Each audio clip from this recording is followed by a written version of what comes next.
وإلا سأقرأ عليكم كلام الحافظ بن حجر في ديوانه. يقول رحمه الله، وأقول رحمه الله لأني أراه معذورا رحمه الله رحمة واسعة. يقول: وهو يخاطب النبي صلى الله عليه وسلم في ديوانه في الصفحة 7 بعد 100. يقول: وهو في سياق ذكر بعض صفات النبي صلى الله عليه وسلم الحسنة وذكر شفاعته يوم القيامة. يقول: فاشفع لمادحك الذي بك يتقي من هول يوم الدين والتعذيب. فاشفع، يطلب منه الشفاعة وهو بعيد، وطلب الشفاعة من البعيد شرك أكبر كما تقدم.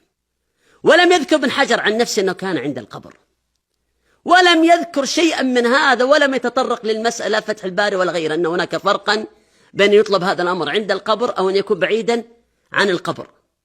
وها هو يطلب من النبي صلى الله عليه وسلم الشفاعة وهو بعيد. وهذا عافاني الله وإياكم شرك أكبر زل فيه الحافظ بن حجر. وقد ذكر ابن تيمية أن جمع من أهل العلم زل في مثل هذا ووقع في مثل هذا الشرك، وهذا لغلبة الجهل.